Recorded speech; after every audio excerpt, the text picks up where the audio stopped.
mengungkap kematian Wali Allah Ahmad Jamaluddin yang bermakam di Desa Tanjung Rema. Mungkin sebagian masyarakat Kota Martapura di Kalimantan Selatan hanya mendengar segelintir sejarah tentang wafatnya seorang anak santri Pondok Pesantren Darussalam, Ahmad Jamaluddin yang wafat tahun 1975 karena mendapat fitnah. Namun tidak semua orang tahu, dulu cerita ini sering diceritakan orang tua dari mulut ke mulut. Peristiwa yang dialami anak santri asal Sulawesi Selatan ini, ternyata kisahnya sangat memilukan. Sumber tulisan, koranbanjar.net, video dan sound dibuat oleh Rusman Effendi. Ahmad Jamaluddin adalah seorang anak santri Pondok Pesantren Darussalam yang merantau dari Sulawesi Selatan ke Kota Martapura untuk menuntut ilmu. Dia wafat di usia 29 tahun, setelah mengalami insiden penganiayaan dari orang-orang yang tak bertanggung jawab. Ahmad Jamaluddin merupakan anak sulung dari pasangan Kamarudin dan Suhada. Dia memiliki 5 saudara yaitu Rafiuddin, Nurliati, Basmawati, Arifuddin, serta adik bungsunya yang keenam belum sempat diberi nama sudah meninggal dunia. Ahmad Jamaluddin berasal dari sebuah desa terpencil, Desa Parasangan Beru, Kecamatan Toratiah, Kabupaten Jeneponto, Sulawesi Selatan. Asal muncul niat menuntut ke Pondok Pesantren Darussalam, Ahmad Jamaluddin tadinya sekolah di Ponpes Darul Dakwah Al-Irsyad Parepare, 200 km dari ujung pandang. Dulu terdapat seorang santri Darul Dakwah Al-Irsyad asal Kota Baru membawa kalender Pondok Pesantren Darussalam. Di kalender terpasang foto-foto guru-guru besar asal Pondok Pesantren Darussalam. Sejak itulah Jamaluddin bertekad menuntut ilmu ke Pondok Pesantren Darussalam Martapura, Kalimantan Selatan. Sekarang Jamaluddin dikenang dengan sebutan Kubah Jamaluddin atau seorang wali Allah yang bermakam di Desa Tanjung Rema, Gang Jamaluddin RT 1, Kecamatan Martapura, Kabupaten Banjar. Kisah ini diceritakan oleh saudara kandungnya, Rafiuddin, yang tinggal di sebelah makam Jamaluddin di Tanjung Rema. Ia menceritakan Ahmad Jamaluddin, selain menjadi anak pondok di Darussalam, Jamaluddin juga berprofesi sebagai tukang bangunan kayu untuk membiayai sekolahnya. Pada hari Senin, tanggal 14 September tahun 1975, Jamaluddin diminta mengerjakan pembuatan jendela rumah milik seorang anggota polisi bernama Bago di Jalan Pangeran Hidayatullah, Keraton Martapura, tepatnya sekarang belakang rumah dinas Bupati Banjar. Waktu itu, almarhum Jamaluddin diminta mengerjakan pemasangan korsen jendela dengan upah Rp1.500. Nilai Rp1.500 dulu itu sangat besar. Setelah pemasangan korsen jendela sudah selesai, Jamaluddin bermaksud ingin mengambil upah kepada Bago. Namun upah yang diminta tidak dibayar. Akhirnya, Jamaluddin membongkar kembali kerangka jendela yang sudah terpasang. Sewaktu membongkar itu Jamaluddin sempat diteriaki maling. Kemudian, pada Senin malam, tanggal 14 September tahun 1975, bertepatan dengan 10 Ramadan 1395 Hijriah, Jamaluddin pergi dari rumah menuju Masjid Al-Karomah mau melaksanakan sholat Isya dan Tarawih. Tepat di lokasi SPBU Martapura, sekarang Terminal Angkutan Kota, sekitaran Simpang 4 lampu merah arah Pasar Martapura, Jamaluddin dihadang sekelompok makelar taksi, kemudian tanpa basa-basi langsung mengeroyok Jamaluddin. Setelah roboh, Jamaluddin bukannya dibawa ke rumah sakit, melainkan dibawa ke kantor polisi. Sampai di kantor polisi, Jamaluddin disiksa lagi oleh oknum-oknum polisi, termasuk Bago, yang siang sebelumnya sudah ada keributan dengannya. Rafiuddin menunggu kedatangan Jamaluddin di rumah, namun sampai keesokan harinya, Selasa, tanggal 15 September tahun 1975, ia tidak kunjung datang. Ia mengira, mungkin Jamaluddin sedang melaksanakan sholat tarawih di musola Guru Ijai atau Abah Guru sekumpul di keraton.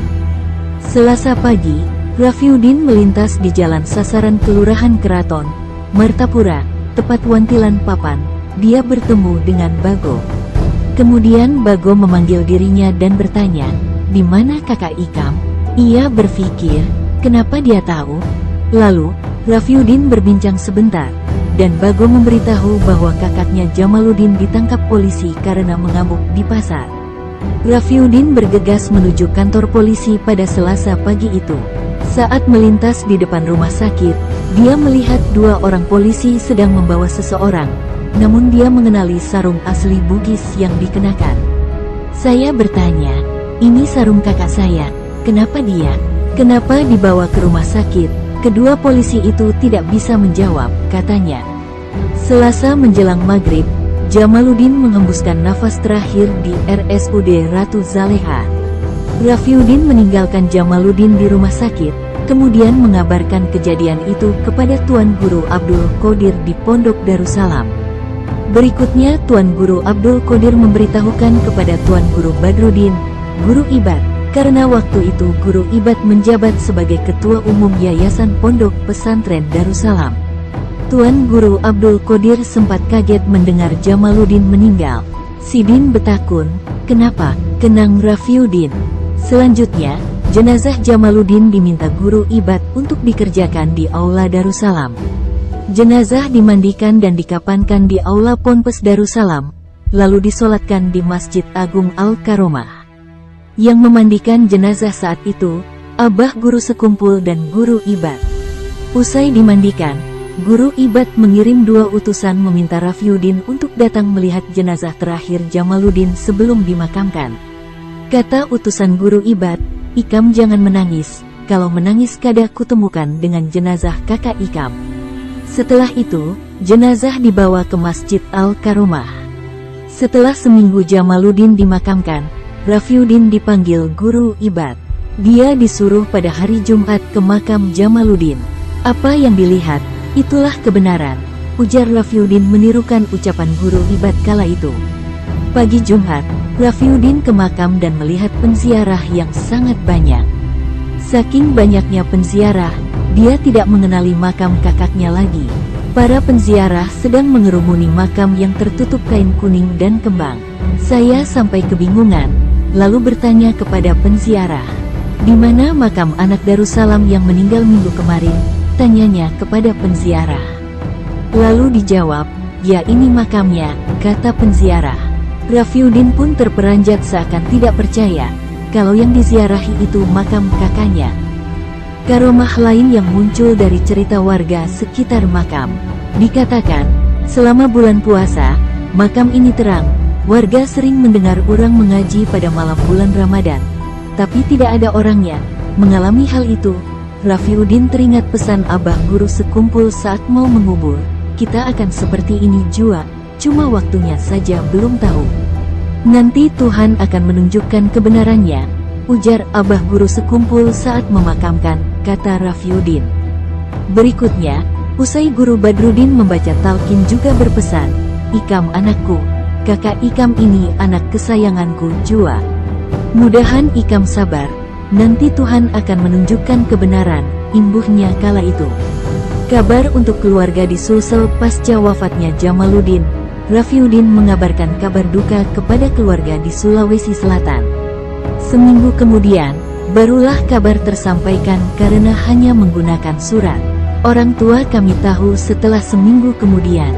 Kasus penganiayaan ini semula didiamkan saja, namun Tuan Guru Badruddin meminta agar pihak kepolisian mengusut tuntas kejadian. Bahkan sejumlah anggota BRIMOB ada yang menaruh simpatik dan mencari para pelaku. Sampai-sampai oknum polisi yang terlibat penyiksaan dipindah tugaskan ke daerah lain. Nasib otak penganiayaan Bago pasca penganiayaan tersebut dikabarkan sering dirawat di rumah sakit dan berurusan dengan pihak kepolisian, sehingga sering masuk penjara. Akhirnya dikabarkan Bago meninggal dunia di dalam penjara. Al-Fatihah untuk almarhum Jamaluddin. Video dan sound dibuat oleh Rusman Effendi.